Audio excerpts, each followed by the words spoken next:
نہیں، اندھیرے میں بہت سکون مل رہا ہے، روشنی پریشان کرے گی، اس نے گردن موڑے بغیر جواب دیا۔ اگر انہیں پتہ چل جائے کہ میں کیا کر بیٹھی ہوں، میرے ساتھ کیا ہو چکا ہے، تو شاید یہ ساری عمر مجھے تاریکی میں ہی رہنے دیں۔ اس نے ان کے اگلے جملے پر سوچا تھا۔ ایک تو تمہاری عادتیں بھی بہت عجیب ہیں، بھلا روشنی کیسے پریشان کرے گی؟ وہ اب بھی اس کی پشت پر کھڑی تھی۔ اسی طرح اندھیرے میں بیٹھنا کوئی اچھی بات تو نہیں ہے، وہ ایک بار پھر کہہ رہی تھی۔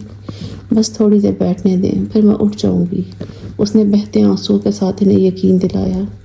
اچھا، اور کھانا کب کھاؤ گی؟ وہ اب دوسری بات پر پریشان ہو رہی تھی۔ کچھ دیر بعد اس نے کہا، میں اندر جا رہی ہوں، تم بھی اندر آ جاؤ، ٹھیک ہے؟ وہ کسی بچے کی طرح اسے یقین دہانی جا رہی تھی۔ وہ خاموش رہی، اس کی پشت پر قدموں کی چاپ ابھری۔ اب وہ واپس اندر جا رہی تھی۔ کاش وہ اس وقت میری پشت پہ کھڑی نہ ہوتی، میرے سامنے آ جاتی، میرے آنسوؤں کو دیکھ لیتی، پھر مجھ سے وجہ پوچھتی، یا پھر میری آواز سے ہی کچھ اندازہ کر لیتی، پھر میں ان کو سب کچھ بتا دیتی، سب کچھ، ایک ایک بات، ایک ایک لفظ، ایک ایک حرف، وہ سب جو میں آج تک کسی سے نہیں کہہ سکی، جسے چھپانے کے لیے مجھے اپنے وجود کو ایک قبر بنانا پڑا ہے۔ وہ اسی طرح صحن میں پڑی کرسی پر بیٹھی سوچتی رہی، مگر اس نے میرے ساتھ یہ سب کیوں کیا، میرے ساتھ ہی کیوں؟ میں نے تو وہ کچھ سوچتے سوچتے رک گئی۔ ہاں، مخلص تو میں بھی نہیں رہی، میں نے بھی ہمیشہ اسے فور گرانٹیڈ ہی لیا، مگر میں نے اس سب کی خواہش تو نہیں کی تھی۔ پھر اب جب میں، اس نے ہونٹ بھینچ لیے، آنسو اب اس کی گردن پر پھسلتے ہوئے قمیض کے گریبان میں جذب ہو رہے تھے۔ ہوا ایک دم تیز ہو گئی، اس نے فضا میں گرد محسوس کی۔ صحن میں لگے ہوئے درخت بہت تیزی سے ہل رہے تھے، ہوا میں اڑنے والے پتے اب اس سے ٹکرانے لگے تھے۔ وہ بے جان قدموں سے اٹھ کھڑی ہوئی، اندر کمرے میں آ کر اس نے دروازہ بند کر لیا۔ بیڈ پر لیٹ کر اس نے آنکھیں بند کر لی۔ اسے وہاں آئے کتنے دن ہو گئے تھے اسے یاد نہیں تھا۔ وہ کوشش کرنے کے باوجود بھی وہاں سے واپس جانے میں کامیاب نہیں ہوئی۔ تمہاری عادتیں بہت خراب ہو گئی ہیں، اس بار اس سے آنے دو، میں بات کروں گی اس سے کہ تمہاری عادتیں بہت خراب ہو گئی ہیں، اس بار اسے آنے دو، میں بات کروں گی اس سے کہ تمہیں کچھ کہتا کیوں نہیں، اپنی مرضی کرتی رہتی ہو۔ وہ امی کی باتوں کو خالی ذہن کے ساتھ سنتی رہی۔ تمہیں اپنا خیال رکھنا چاہیے، اس طرح کی لاپرواہی تمہارے لیے مناسب نہیں ہے۔ وہ چپ چاپ ان کا چہرہ دیکھتی رہی، آنکھیں بند کیے اس نے پوری زندگی کو دیکھنے کی کوشش کی۔ کون سی چیز کہاں غلط تھی، اس سے کب کون سی غلطی ہوئی تھی؟ غلطی؟ کیا واقعی مجھ سے کوئی غلطی ہوئی ہے؟ زندگی میں جس اخلاقی اقدار کو لے کر میں چلتی رہی، کیا وہ غلط تھا؟ اور اب میں کس سے کون سی اخلاقیات کی بات کرنے کے قابل رہی ہوں؟ اس نے بہت تکلیف سے سوچا۔ اس نے اپنی آنکھیں کھول دی، تلاوت کی جا رہی تھی اور کرنے والے سے وہ بہت اچھی طرح واقف تھی۔ وہ یہ جانتی تھی کہ ابھی چند منٹوں کے بعد یہ آواز اسے جگا رہی ہوگی۔ وہ موندی آنکھوں کو رگڑتے ہوئے اٹھ کر بیٹھ گئی۔ منہ پر ہاتھ رکھ کر اس نے جمائی کو روکا۔ پتہ نہیں ڈیڈی کس طرح اتنی صبح جلدی اٹھ جاتے ہیں، شاید یہ رات کو سوتے ہی نہیں۔ اس نے بیڈ پر اترتے ہوئے تجزیہ کیا۔ ساتھ والے بیڈ پر اس نے عدیلہ کو جھنجھوڑ کر اٹھایا، پھر وہ اٹھ کر اپنے کمرے سے باہر آ گئی۔ ویری گڈ، آج تو بغیر جگائے ہی بیدار ہو گئی۔ میجر عالم جاوید نے اپنی بیٹی کو جمائیاں لیتے ہوئے کمرے سے باہر آتے دیکھ کر کہا۔ ہاں، تو میں نے سوچا اس سے پہلے کہ آپ اندر آ جائیں میں خود ہی آ جاؤں۔ وہ ان کے پاس آ کر بیٹھ گئی۔ اب اتنی ہمت کر لی ہے تو اٹھو اور وضو کر کے نماز بھی پڑھ لو، انہوں نے قرآن پاک بند کرتے ہوئے اسے پچکارتے ہوئے کہا۔ وہ کچھ کہے بغیر اٹھ گئی۔ وہ میجر عالم جاوید کی سب سے بڑی بیٹی تھی، اس سے چھوٹی عدیلہ تھی اور پھر 2 جڑواں بھائی۔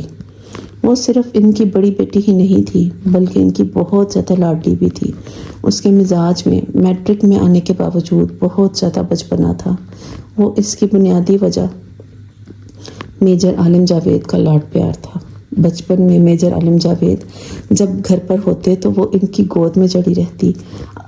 اس کا اب بھی یہی حال تھا۔ جب تک وہ گھر پر رہتے وہ سائے کی طرح ان کے ساتھ لگی رہتی۔ وہ ماں کے بجائے اپنا ہر کام اپنے باپ سے کروانے کی عادی تھی۔ کتابوں پر کور چڑھانے کا کام ہو، لنچ باکس تیار کروانا ہو یا پھر بال سنوارنے ہو،